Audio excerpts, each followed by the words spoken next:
wonder, because this analyst is asking the question, Vance's potential blue-collar populist appeal could backfire in the suburbs, like Philadelphia, Detroit, Milwaukee, with his staunch feelings about some of these issues. Your thoughts? I think, again, J.D. Vance is a tremendous asset to the ticket. I mean, President Trump is at the top of the ticket. He is the leader of our party. It's his brand that is really on the ballot. But I think, again, you know, I loved Tucker Carlson said this yesterday. He said, all the bad people in D.C. that I knew don't like J.D. Vance, and that's why I think he's the perfect pick for this ticket. Are Republicans having doubts about J.D. Vance being this VP pick? This is an evolution, and I know you've been asked about this before, about past comments that you've made about Donald Trump. You've said, I'm a never Trump guy, never liked him.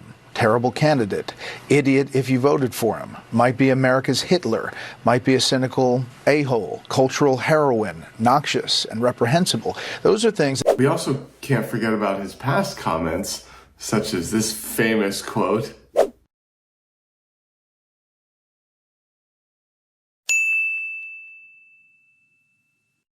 J.D. Vance has, like Ted Cruz, like even DeSantis, they once huge critics of Trump, they've come around and, just kissed the ring. I'm currently at the Republican National Convention. I got to see this in real time when the news story broke, and it was kind of fun to have them just be like, oh, okay. Like they hadn't been told how to feel about J.D. Vance yet. So they were like, oh, right.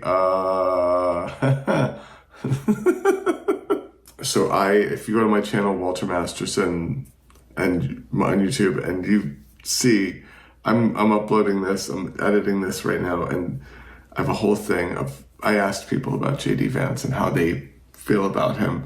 I even told them about the Hitler quote and stuff. Got some great reactions. Oof. So yeah, I've spoken to people at the RNC about J.D. Vance. I've been doing that the past several days. And a lot of people admittedly didn't know much about him. And I got to tell them about J.D. Vance. I had to say, hey, this is how he feels. There were two people, I mentioned the Hitler quote, and they flipped out. So that was fun. That was fun. It's not like, hey, Vance and Trump just met. I mean, J.D. Vance has been speaking at Trump's rallies for a very long time. He's done this on multiple occasions throughout the years. They've long since, made peace. J.D. is a former Marine, highly respected, a Yale-educated lawyer, and a brilliant mind who will make Ohio proud. The media and the Washington establishment despise J.D. Vance because they know he's an America First warrior. They've long since made peace, Trump and J.D. Vance. And J.D. Vance knew goddamn well that he was not getting elected without the blessing of, Daddy Trump. Trump knows that there are places where you don't get elected unless Trump, anoints you. He said this, and you literally have to buy his vote. At the end of the day, they're aligned with each other. The only thing I could see being an issue is, listen, J.D. Vance is Peter Thiel's boy. Peter Thiel dumped just 20, 30 million, just this insane amount of money that should not be in politics into his Senate campaign. Peter Thiel injected money into making J.D. Vance the senator of Ohio. That's what they're waiting for. They're waiting for one race. We've endorsed Dr. Oz. We've endorsed JP, right? J.D. Mandel, and he's doing great. They're all doing good. That was the next potential vice president of the United States, J.D. Vance. As I'm sure you've heard, Trump has finally announced a running mate at the Republican National Convention, and it's that guy. And Trump waited for as long as he possibly could to announce a running mate, and we're starting to see why now. Republicans are split on his decision. In fact, they were split on it before the announcement was ever even made, when it was just a suggestion floating around that the VP could be the Ohio senator. I'm talking, of course, about J.D. J.D. Vance, who is now Trump's VP pick. You know, J.D. made headlines because he said Democrats were to blame for Trump's shooting because they compared Trump to Hitler. He also made headlines in 2016 for himself comparing Trump to Hitler. Yeah, I know it's hard to believe, but turns out Trump's VP pick is a Machiavellian sycophant with less integrity than a Boeing 737. That's right, Billy. That's not the only way in which J.D. betrayed MAGA back in 2016. He also brought his wife to my comedy show and hung out at, yeah, I saw you loving all that woke J.D., you know you was into it. That's actually true, y'all. 2016, Trump rose. I went viral. J.D.'s book came out. Me and J.D. started getting called on the cable news to explain Jim Bobs to bow ties, and we got to know each other a little bit. He came to my show, hung out afterwards, went to a bar. You want to know what we talked about? All we talked about the whole time was the existential threat we agreed Trump posed to the American people. According to a Republican strategist, Republican donors were primarily backing North Dakota Governor Doug Burgum and Florida Senator Marco Rubio. They felt that Vance, in comparison to the other two, did not have as strong of a resume, apart from making frequent appearances on Fox News and writing a book that Netflix later turned into a movie. Good for him. Hey, JD, I got your book. Okay. And I just had one question for you. Can I finish my remarks first? Yeah, I just want to know if I could get a refund. I didn't like the book very much. All right.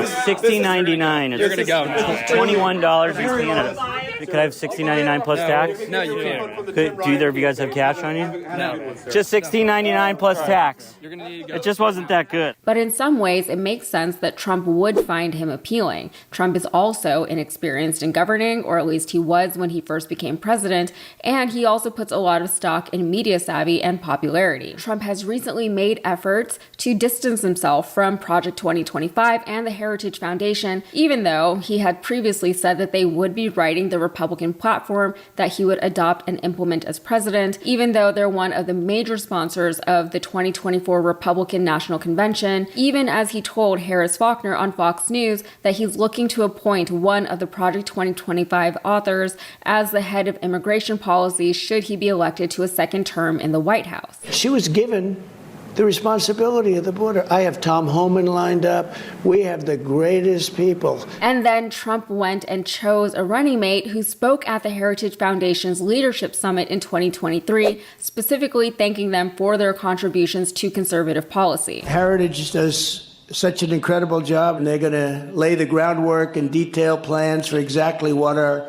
movement will do and what your movement will do when the American people give us a colossal mandate to save America. And that's coming. That's coming. Not that that will shake up any of the most ardent Trump supporters. Either they support Project 2025 or they don't think it's a big deal that despite what Trump says, an estimated 240 people were found to have strong ties to both Project 2025 and Trump in some capacity, covering, according to CNN, nearly every aspect of his time in politics and the White House, from day-to-day foot soldiers in Washington to the highest levels of government. But the biggest kicker of all, with J.D. Vance being Trump's VP pick, isn't the fact that he has a beard, even though we all know that Trump hates beards. It's the fact that Vance once self-identified as a never-Trumper. He's also 100% pro-life, stating on his website that he believes that abortion has turned our society into a place where we see children as an inconvenience to be thrown away rather than a blessing to be nurtured. Eliminating abortion is first and foremost about protecting the unborn, but it's also about making our society more pro-child and pro-family.